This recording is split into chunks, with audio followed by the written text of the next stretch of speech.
Well, I think it's about that time. Um, we can go ahead and begin. I don't think I have anything necessarily to say beforehand on this one. The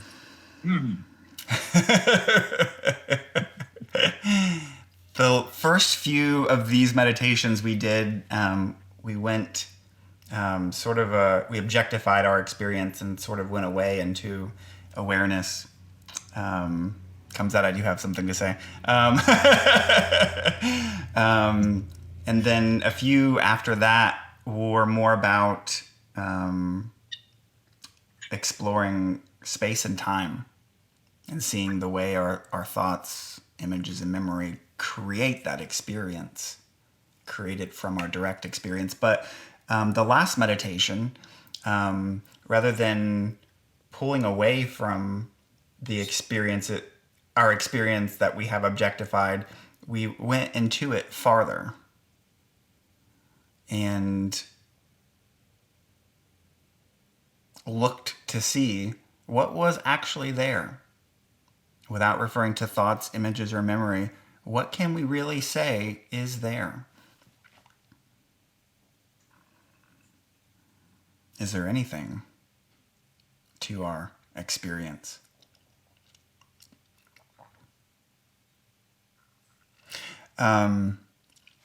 Here's another interesting thing. The eyeballs do a very fascinating thing where they work together, the two of them, to create a very three-dimensional looking experience. I heard this on a video the other day. That's part of what the eyeballs do, is they work together to create a three-dimensional view of our world. You know, if you only had one, things would look a little bit more flat. They would look a little bit more image-based. But because we have two, together they work together to create this three-dimensional experience of the world. Well, as I started thinking about that more, and as I started isolating each one of my senses more and just looking at one sense, like the sense of sound or the sense of touch or the sense of sight, and I started to see how maybe you could say like two-dimensional each one of these senses are when you isolate them. But just like with sight, when you bring the two eyeballs together, it really creates a very three-dimensional experience, similar with the other senses. When they're all brought together at once and we use all five at once, it really creates this very convincing experience that is our human experience. But it's fascinating to see that when we isolate a sense one at a time, and we don't refer to thoughts, images, or memory because that's another sense, then we can see what previously we had we can see separately what previously we had combined together. And when we see what something looks like when it's isolated, then it starts to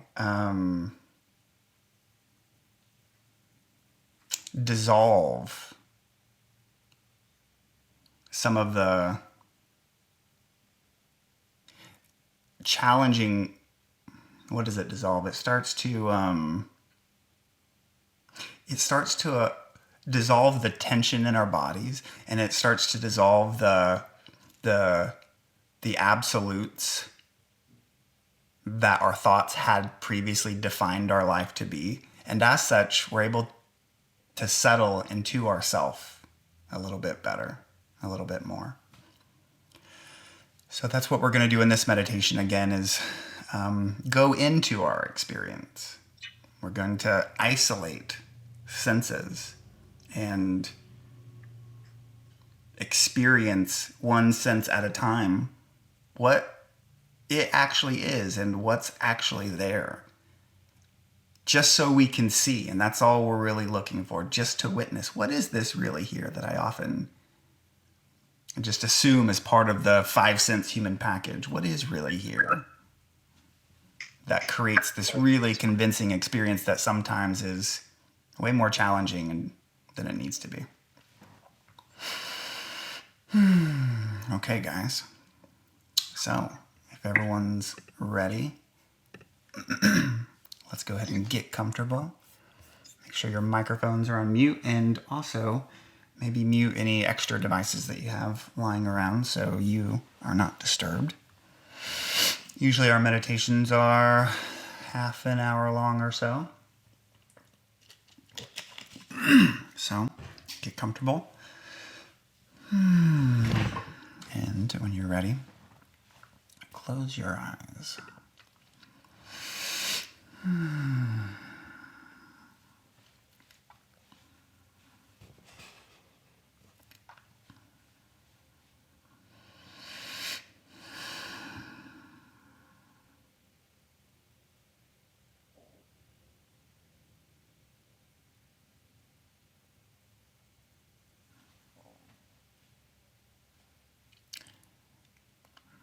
I like to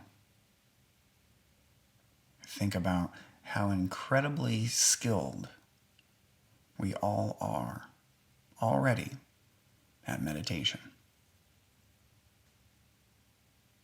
Because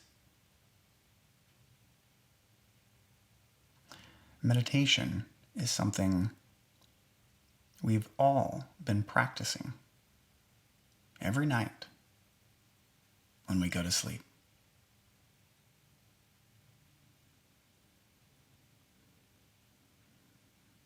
The mechanism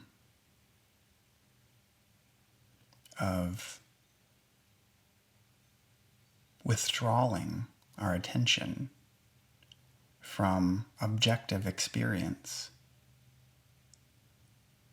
back into the source of our self, awareness, is the same mechanism that we utilize when going to sleep each night. The same mechanism we utilize in our meditations is the same mechanism we utilize even when our eyes are open and we're completely relaxed and at peace.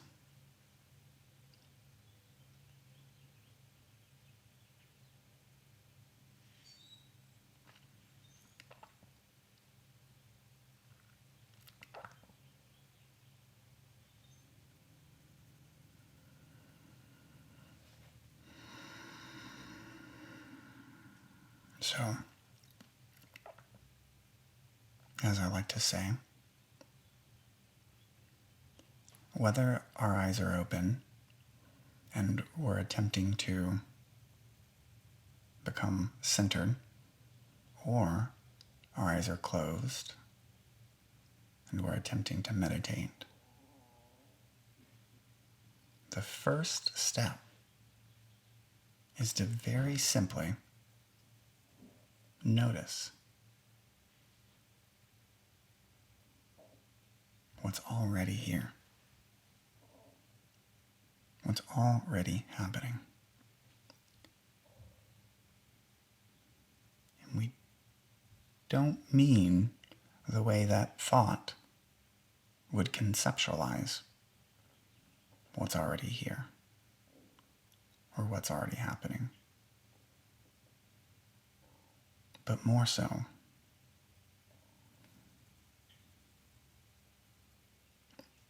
what the senses tell us is already here, is already happening. What the direct experience is.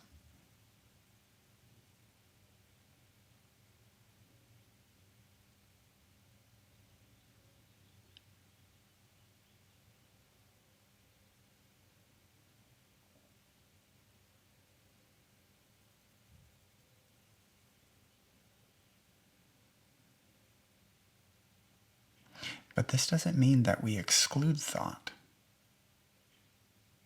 from what's already here, what's already happening. We just shift from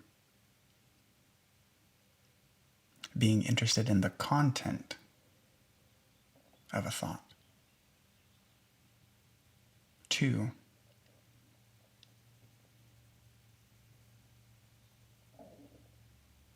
thought as an object noticed.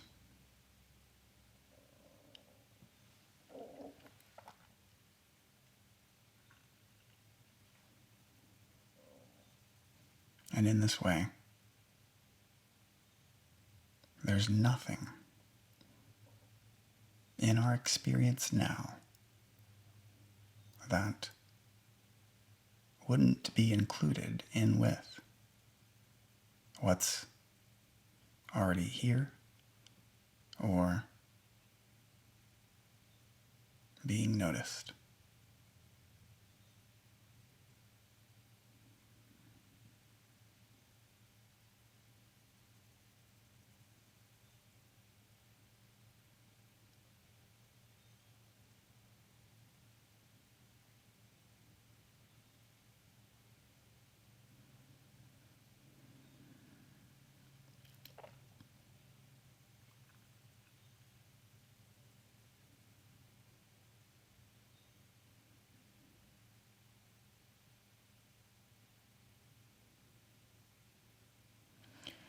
And every time thought comes back in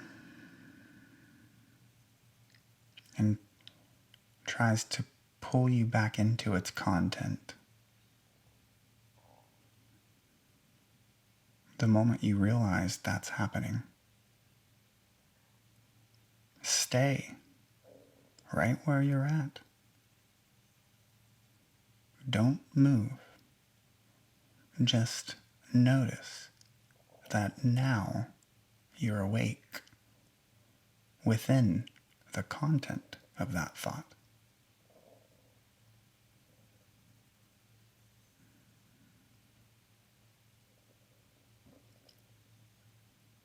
And very slowly,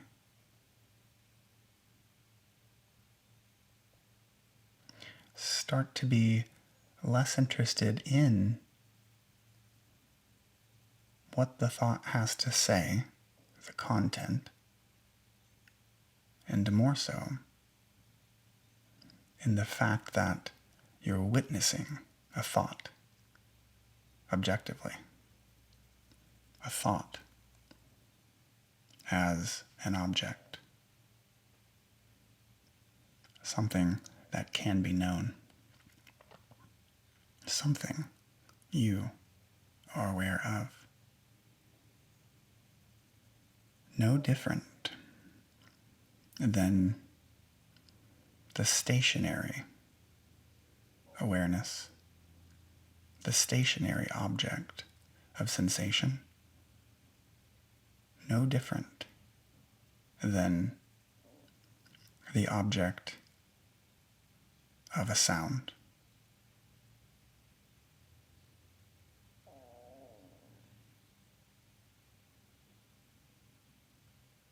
No different than the object of an image.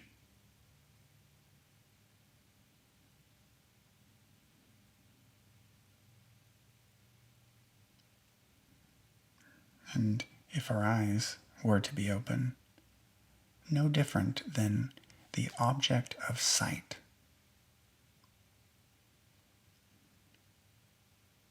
Not to be confused with the objects within sight, which would be more akin to content.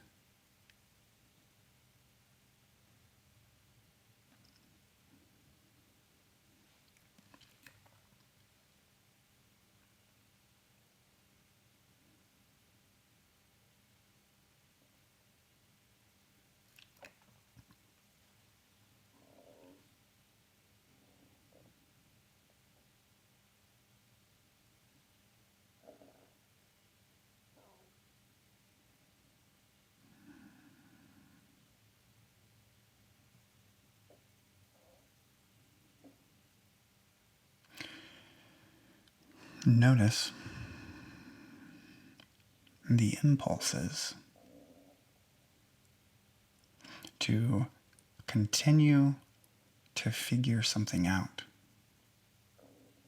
from your day, from your life.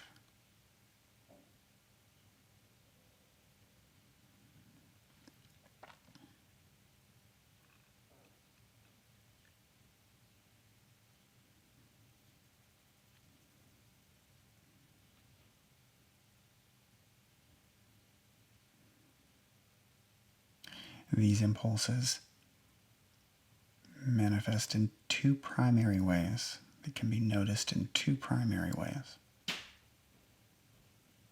One is through a conscious thought, and another is through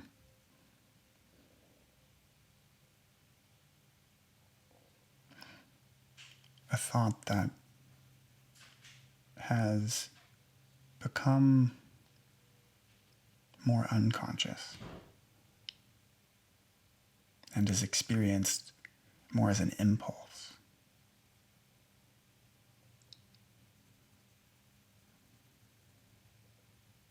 Maybe is experienced more as a feeling. This impulse to need to do, to fix, to figure something out.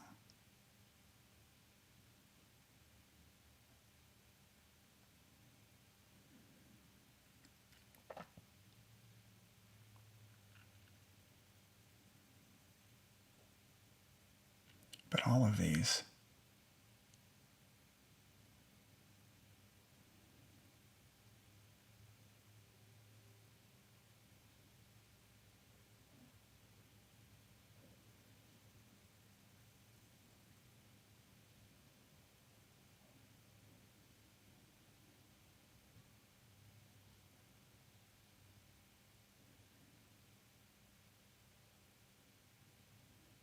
are just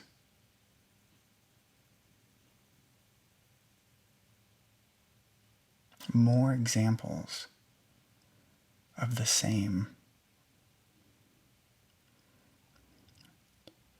sense impressions,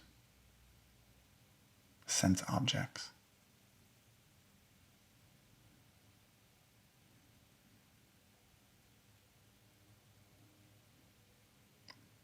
The impulses to understand that manifest through thought. Again, just a thought, sense object.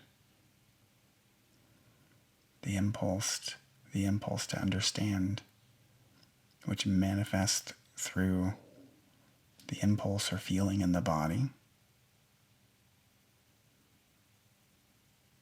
just comes through the sense of feeling.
And again, notice any impulse in you to either push something away or pull something toward you as it relates to any of the senses. Whether there's a sound that's bothering you, and there's an impulse to not allow that space, that sound, the space,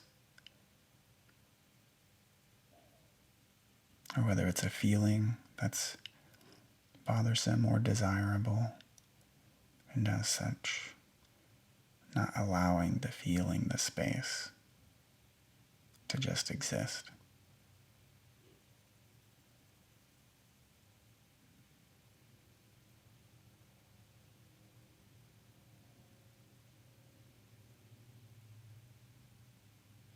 Even if we notice these subtle impulses deeply embedded in the body, the impulse to continue to try to work on ourselves or understand something in this moment.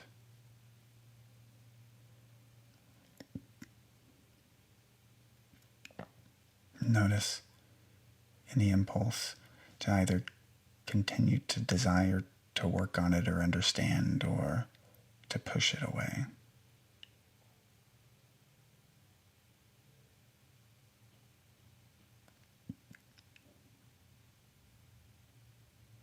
And instead,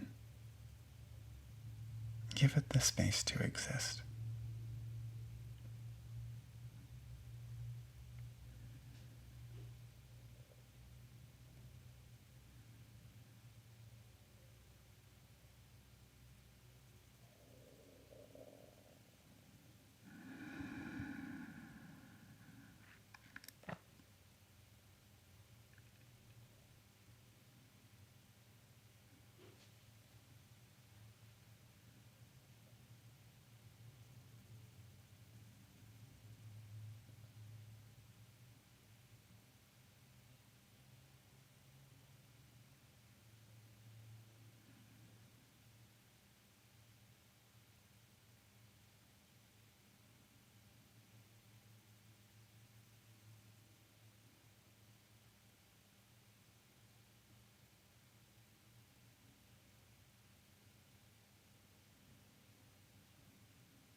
And notice by doing this,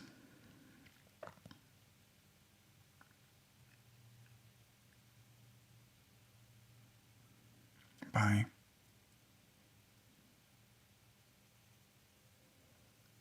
giving all of our experience the space to exist, what previously was obscured by the seeking and resisting of experience now is revealed as peace.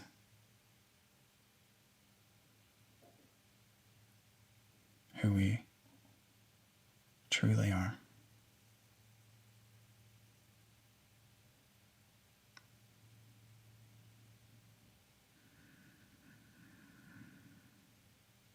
in this peaceful,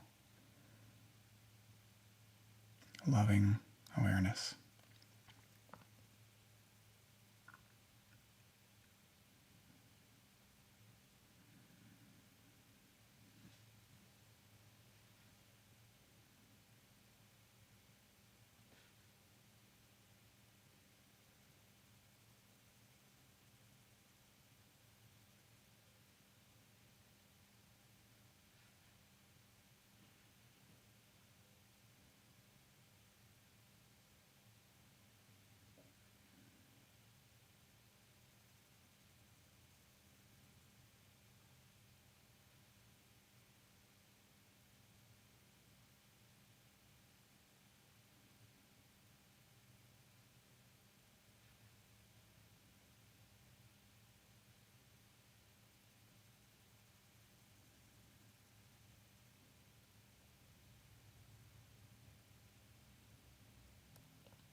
And now that we've traced our way all the way back through all the layers that previously felt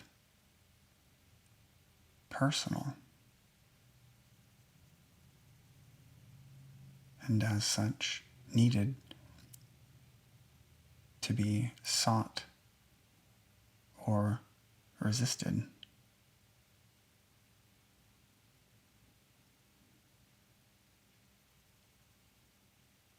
and discovered ourself as the peace that was right underneath the whole time.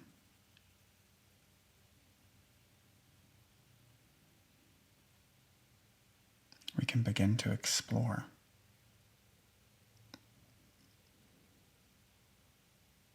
some of these aspects of our experience.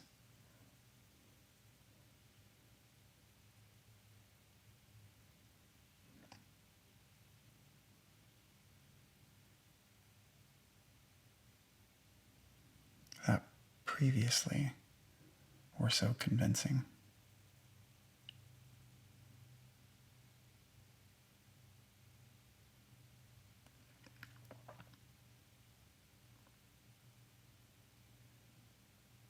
That previously really felt like us.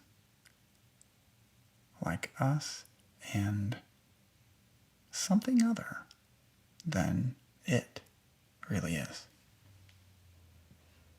For example, let's isolate the sense of sound.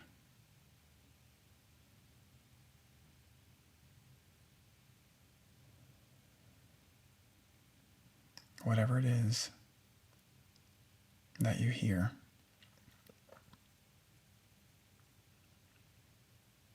let's say it's a bird chirping outside of your window, as an example.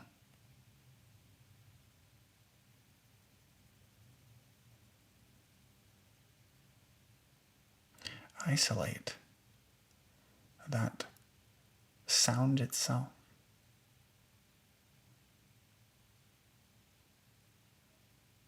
And as you do,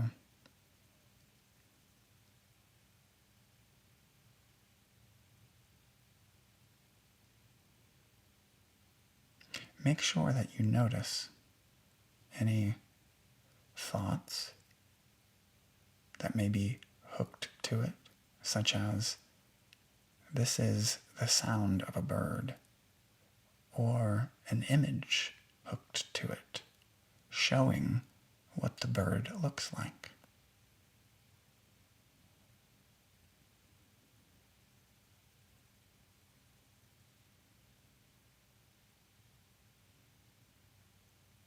If we really want to know what life is made up of, what it really is, then we wouldn't refer to indirect knowledge of it.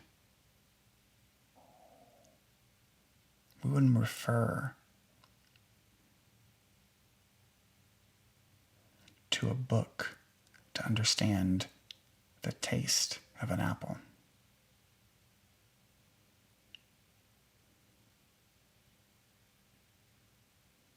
So is true with life, with the sense of sound. We wouldn't refer to the thought, this is a bird, the indirect knowledge of a thought, this is a bird, to understand the sound itself.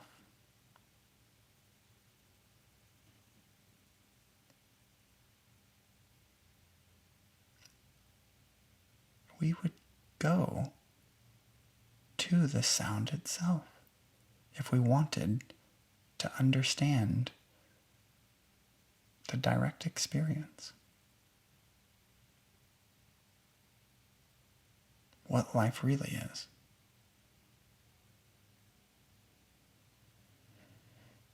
So is true for the indirect knowledge of the image of a bird. If we wanted to know the sound that we were witnessing in this moment, we wouldn't refer to the indirect knowledge, such as the image of a bird.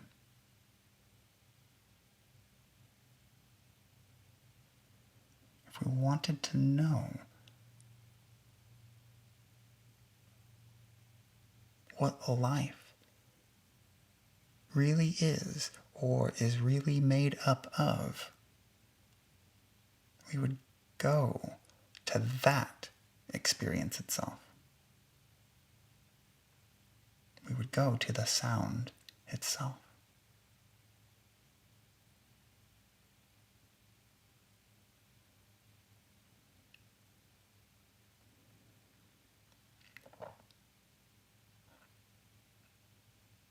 And what is really there?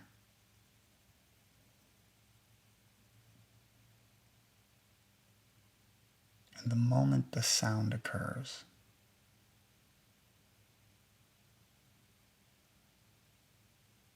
what is that?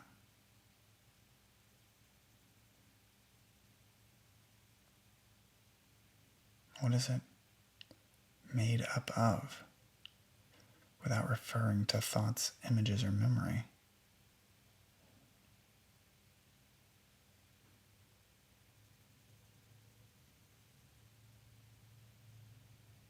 What is really there?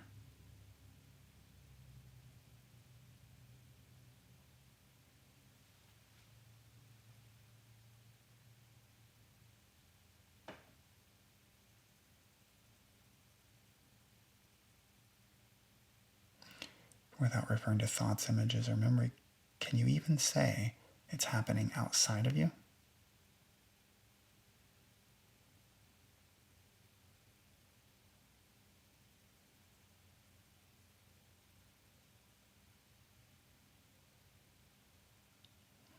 Without referring to thoughts, images, or memory,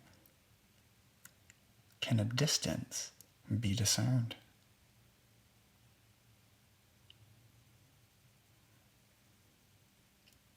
Without referring to thoughts, images, or memory, can it be located in any other way besides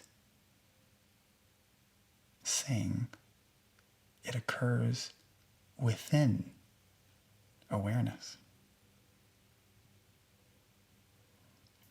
At this point, can we even say it occurs within your awareness? Without referring to a thought, image, or memory, can we really say whose awareness it is?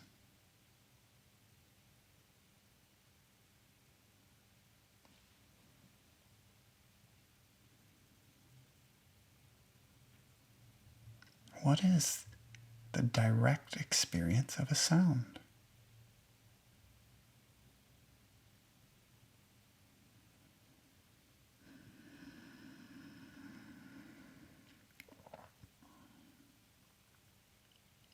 What is life really?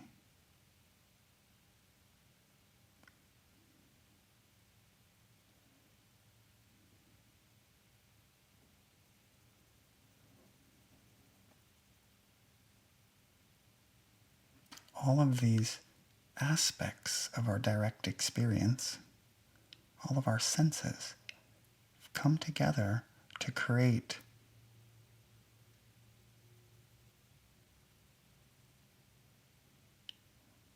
a very specific experience that we all call being human.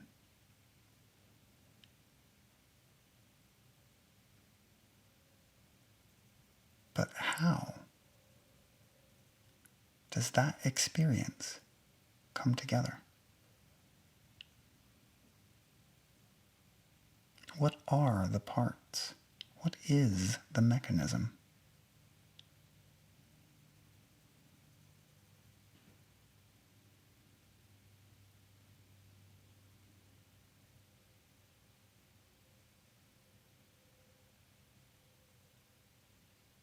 We know what we have assumed. We know what is passed down to us. We know what we believe life is and that we are. But what if we take a closer look? What is really there?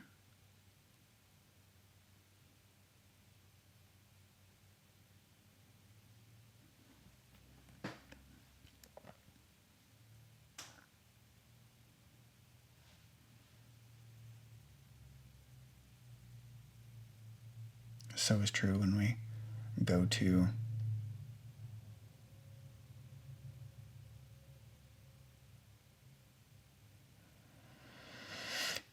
a sensation or an emotion.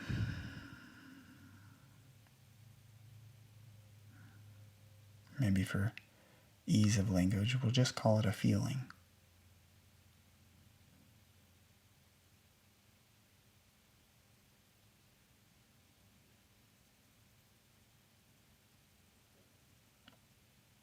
If we really want to know these things that dictate our actions and choices in life, such as a feeling, seems like we ought to know what it really is. What's really there?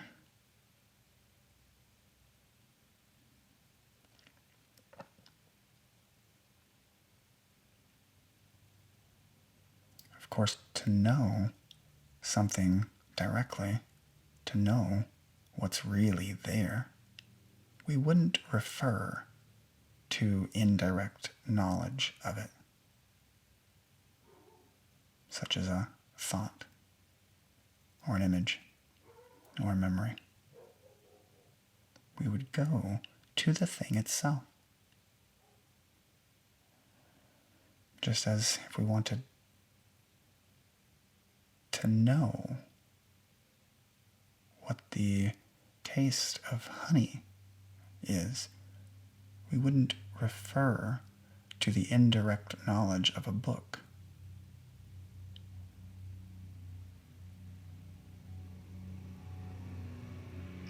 And then live our life pretending that we knew what the heck honey really was. We would want to taste it for ourselves. Go to the experience of honey.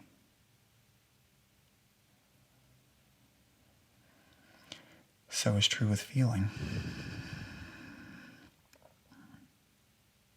Rather than referring to the indirect knowledge of a feeling, such as a thought that labels it, we might want to investigate a little farther for ourselves.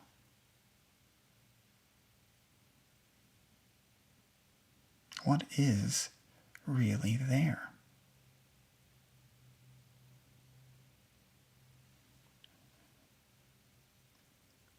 What is a feeling without referring to a thought?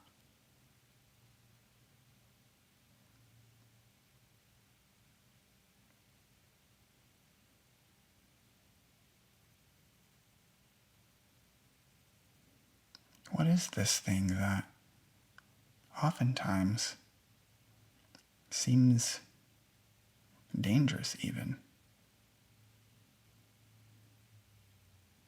Not only dictates our actions and decisions, but oftentimes feels so threatening that we need to do everything we can to get away from it.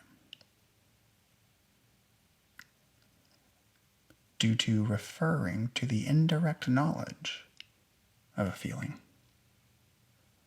But what is the feeling itself? Go into it. Lose yourself in it.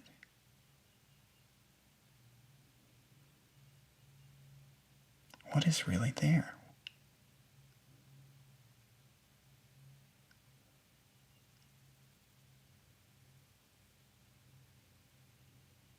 Can we say for sure that anything is really there?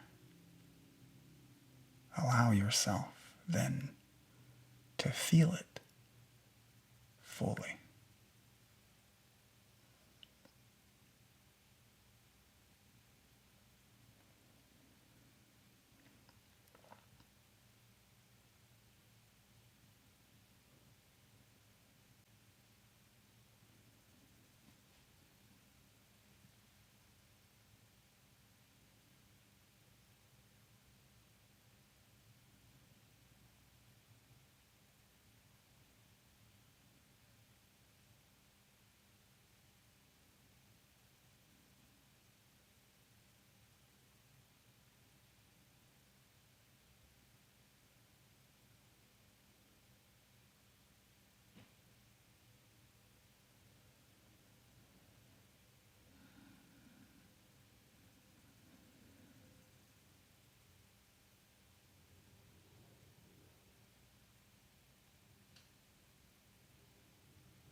know that this understanding can be applied to all of the senses,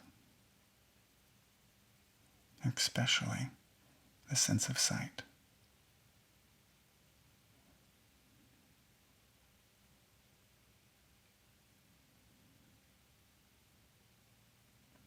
And that will be one that we will explore more next time. But for now,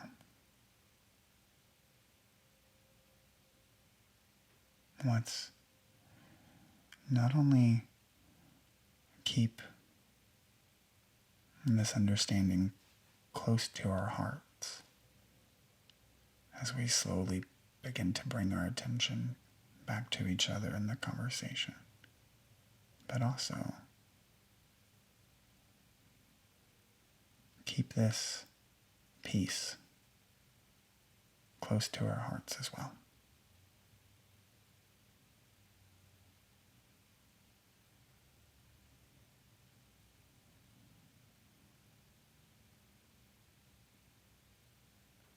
And when you're ready, feel free to slowly and gently open your eyes whenever you're ready to do so.